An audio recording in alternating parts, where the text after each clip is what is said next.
karena dia itu pewaris aku. Waman akromani fakat akramallah. Barang siapa yang telah memuliakan aku, karena aku ini adalah uswatun hasanah, aku ini adalah wasilah untuk menghantarkan ruhanimu kepada Allah, fakat akramallah, sudah sama kamu itu memuliakan Allah. Waman akramallah fama'wahul jannah. Siapa yang telah memuliakan Allah, maka Allah akan tempatkan dia itu di dalam jannahnya. Itu yang pertama disampaikan Rasulullah. Yang kedua Nabi katakan tentang rahasia dirinya. Man zaro aliman faka'annama zaroni. Barang siapa yang datang menjumpai ulamanya, mursyid ruhanianya, pewaris Nabi, berkunjung dia kepada dirinya, bersilaturahim dia kepada dirinya, sudah sama dia itu berkunjung dan bersilaturahim dengan aku di dunia ini. Wa man sofaha aliman faka'annama sofahani. Siapa yang sudah berjabatan tangan dengan mursyidnya, dengan ulama pewaris nabinya, sudah sama artinya dia berjabatan tangan dengan aku di dunia ini. Wa man jalasa aliman faka'annama jalasani fid dunya.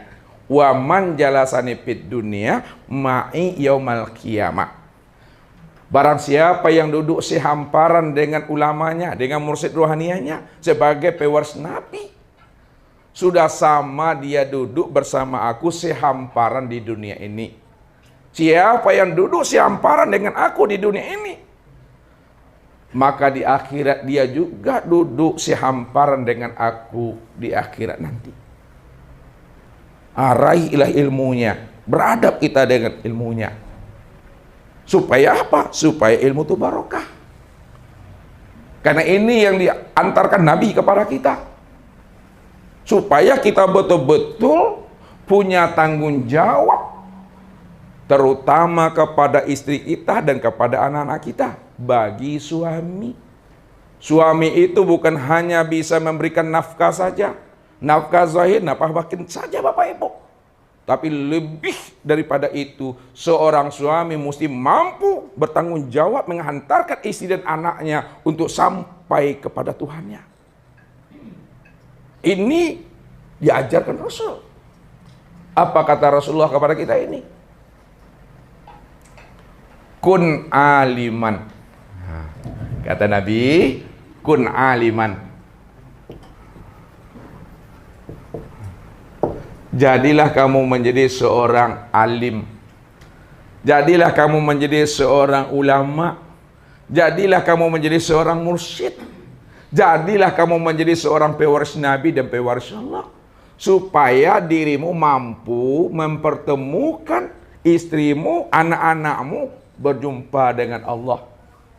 Kalau kamu sudah mampu mempertemukan istrimu, anakmu kepada Allah, nanti kamu satu keluarga yang utuh kembalinya nanti, kata Allah. Ini yang diajarkan Nabi kepada kita. Ya. Oh, tak bisa kita menjadi seorang alim, seorang ulama. Belum mampu Bapak Ibu lagi menjadi seorang ulama, pewaris Nabi, sebagai seorang mursyid, sebagai seorang pembimbing terhadap istri dan anak-anak. Tempuh jalan yang kedua, kata Rasulullah. Au muta'alliman. Ini jalan kedua. Hendaklah Bapak Ibu kita ini mesti belajar menuntut kita. Hendaklah kita betul-betul menjadi seorang santri, menjadi seorang murid, menjadi seorang jamaah. Karena belum mampu kita, jadi santri kita, jadi murid kita, jadi jamaah kita. Tak bisa Ustadz menjadi murid Ustadz, jamaah Ustadz, karena tak pandai tulis baca Ustadz. Ya, bagaimana mau belajar Ustadz? Mau nulis tak pandai, membaca juga tak pandai. Tak pandai kita tulis baca Bapak Ibu, pilih jalan yang ketiga. Jalan yang ketiga kata Rasul, au mustami'an. Mustami'an. Hendaklah kamu itu betul-betul mendengarkan apa nasihat yang disampaikannya. Dengar baik-baik tuturnya. Simak baik-baik, simak elok-elok. Antarkan ke dalam hatimu. Dengarkan di sini, hantarkan di sini. Supaya dapat rasa. Supaya kamu bisa memahaminya. Bagaimana kami bisa mendengarkan Ustadz? Telinga nih Ustadz, ada peka Ustadz.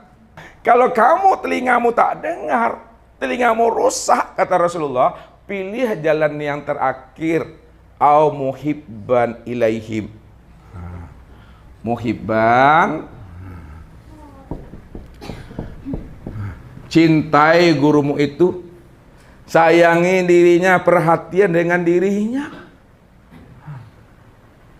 Walaupun kamu tak pandai tulis baca, walaupun kamu tak mendengar, cintai dia, perhatikan akan dirinya itu. Perhatikan dia. Itu ketika kamu sudah mencintainya, mensayanginya, memperhatikan dirinya, itu tandanya kamu sudah beradab kepada dirinya. Ya. Cinta kepada guru itu, itulah bukti adab. Kalau kita sudah beradab kepada dirinya, walaupun kita tidak bisa mendengar, walaupun kita tidak bisa menulis dan membaca, disitulah adab itu akan menzahirkan namanya barokahnya, mendatangkan barokah.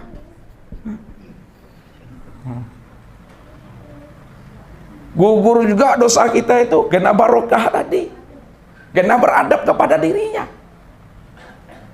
Kenapa? Karena dia itu al ulama warasatul anbiya.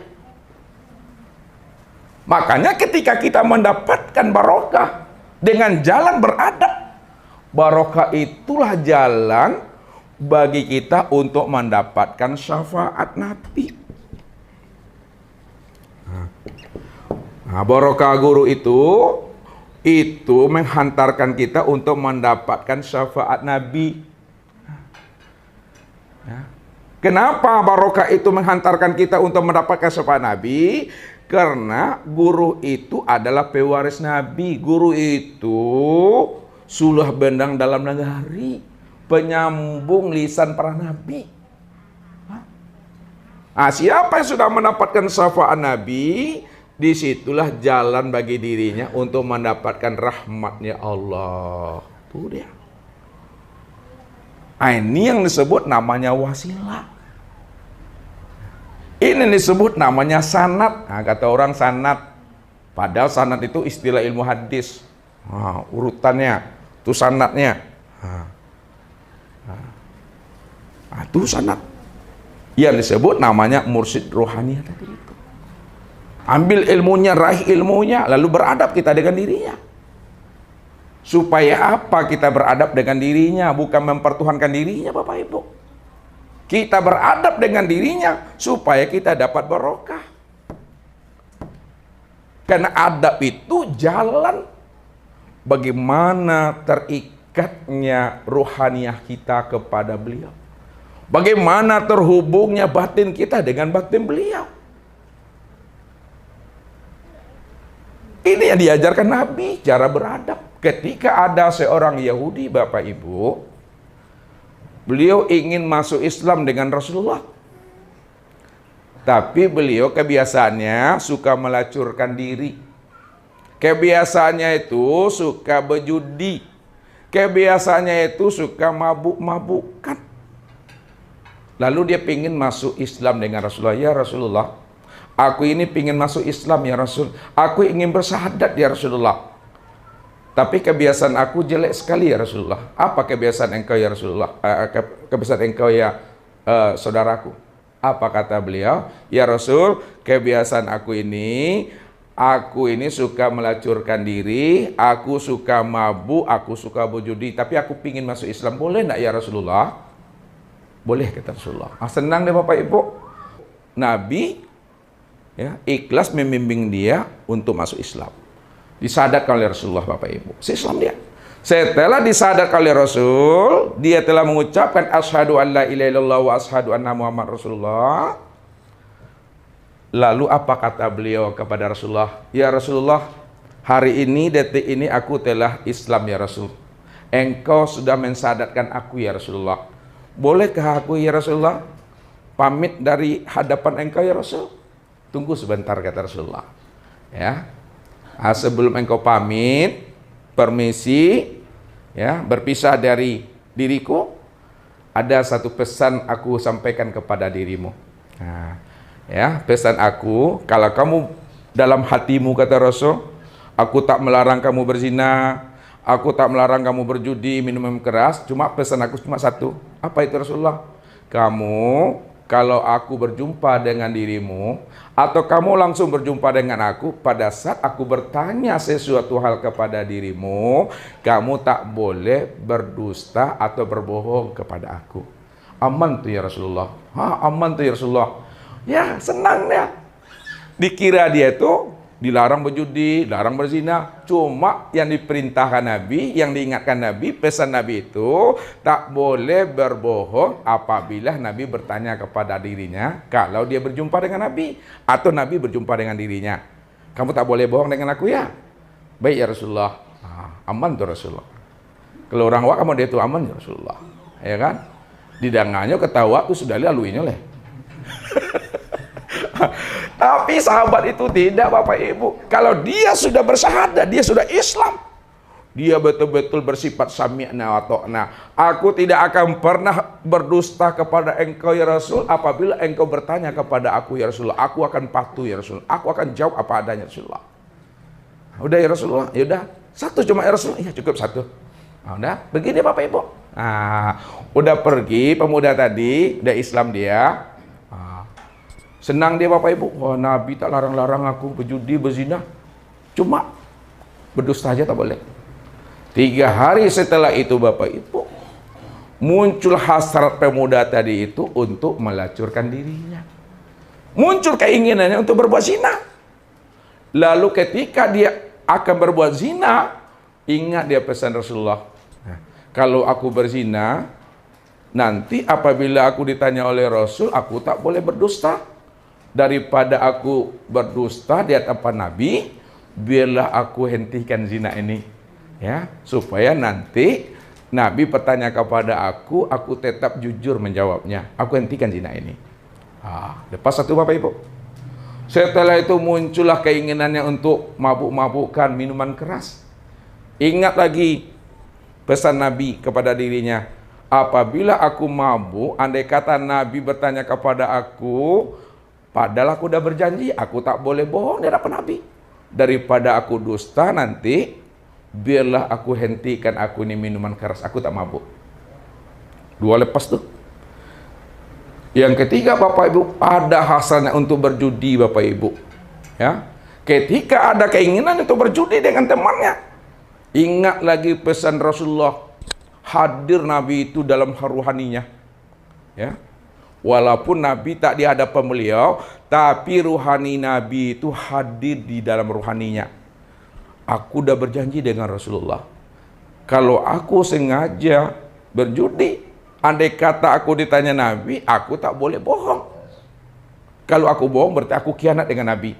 Daripada aku berbohong dan berkhianat kepada Nabi, biarlah aku hentikan dan aku tinggalkan berjudi ini. Lepas ketiga-tiganya Bapak Ibu, kebiasaan jeleknya tadi, Nabi kan tidak mengharam-haramkan tuh, tak larang-larang, neraka nih, kafir kamu, enggak. Ya. Berzina lepas, ya, minuman khamar, mabuk-mabukkan lepas, berjudi juga lepas. Apa sebabnya lepas Bapak Ibu? Apa sebabnya pemuda itu mampu dia meninggalkan perbuatan zina? Mampu dia meninggalkan perbuatan namanya mabuk-mabukan dan berjudi. Rupanya ruhani pemuda itu hadir dengan ruhaninya Rasulullah. Itu maknanya adab kepada Nabi yang dia perbuat. Itu sebenarnya menghadirkan ruhaninya Nabi itu selalu bersama dirinya. Itu bimbingan Rasulullah itu secara zahir dan secara batin. Walaupun Nabi tidak di hadapannya, jasadnya Nabi di Makkah, tapi dia di Madinah, tapi karena adabnya kepada Nabi, dia mampu merasakan kehadiran rohanianya Nabi pada dirinya itu. Lepas di situ. Itulah maksudnya beradab itu. Bagaimana hadirnya rohani kita itu bermuwajahah dengan guru kita. Sehingga nasihat guru, wejangan guru, fatwa guru, kita simak, kita dengar elok-elok dan baik-baik. Itulah adab batin Bapak Ibu di samping adab zahir. Apalagi kalau hati kita telah hadir kepada Allah. Allah itu mengatakan kepada kita, innani ma'akum asma' wa ara. Aku ini tetap senantiasa hadir beserta dirimu. Aku maha mendengar apa yang terbetik dalam hatimu, apa yang tersirat di dalam rahasia dirimu. Asma, aku dengar itu. Wa ara, dan aku juga melihat apa yang kamu perbuat. Wala takmaluna min amalin illa kunna alaikum suhuda, kata Allah. Tidak ada sebesar zarah pun perbuatan kita, tingkah laku kita, ucapan kita, mulai dari sejak kita terlahir di alam dunia sampai berakhirnya kehidupan kita meninggalkan alam dunia ini, melainkan aku yang menjadi saksi buat dirimu, aku yang menjadi bukti dan dalil bagi dirimu. Wa kafa billahi syahida, cukuplah aku menjadi saksi bagi dirimu. Maka jikalaulah telah mampu kita merasakan akan kehadiran Allah itu asma wa ara wala tamaluna min amal illa kunna alaikum suhuda, maka terjagalah tubuh yang zahir ini, terpeliharalah diri yang batin itu untuk tetap dia selalu bermusahadah, bermuwajahah 24 jam bersama Allah itu. Ini jalannya Bapak Ibu. Jadi wasilah kita itu Muhammad. Muhammad yang pertama itu Muhammad Rasulullah Sallallahu Alaihi Wasallam. Itu Nabi Muhammad, Nabi kita tuh. Sampailah kepada sahabat, sampai kepada tabiin, sampai kepada tabiut tabiin, terus kepada al ulama warasatul anbiya. Ulama warasatul anbiya itulah kapasitas dirinya sebagai seorang mursyid. Dia mampu membimbing, menuntun kita bagaimana rohani kita itu bisa bermuwajahah, berliqo dan bermusyahadah dengan Tuhan sebelum mati, Bapak Ibu. Jadi berjumpa Allah itu sebelum mati, sebelum roh ini lepas dari tubuh ini, sebelum roh ini melepaskan cangkangnya, wajib kita berjumpa dan bermuhajahah dengan Allah. Siapa yang tidak berjumpa dengan Rabbnya, siapa yang tidak bermuwajahah dengan Rabbnya, siapa yang tidak bermusyahadah dengan Rabbnya sebelum mati, maka matinya sesat. Sesat matinya. Apa kata Allah? Wa man kana fi hazil a'ma fa huwa fil akhirati a'ma wa adalun sabila. Barang siapa yang buta di dunia, aku pastikan dia buta di akhirat. Wa adalun sabila. Maka dialah orang yang tersesat. Orang yang tersesat itu tempatnya di neraka. Lalu buta yang bagaimana yang dimaksudkan Allah? Apakah buta mata zahir yang ada di kepala? Apakah buta yang ada di mata kita ini? Mata luar ini? Atau butanya mata hati yang ada di dalam dada? Ini yang dikatakan Allah. Dalam surah Al-Had ayat 46. Fa innaha la ta'mal absar walakin ta'mal qulub allati fis sudur. Sesungguhnya yang aku katakan buta itu, kata Allah, bukanlah buta matamu yang ada di kepalamu ini, tapi butanya mata hatimu yang ada di dalam dada. Orang yang buta mata hatinya di dalam dada, itulah orang yang tersesat, nanti tempatnya di neraka. Kalau buta mata hati kita yang ada dalam dada, apa pula maksudnya buta mata hati itu? Buta mata hati yang ada dalam dada, di mana kita tidak mengenal Allah. Orang yang tidak mengenal Allah, orang yang tidak menyaksikan Allah di waktu hidupnya, itulah orang yang buta, itulah orang yang tersesat.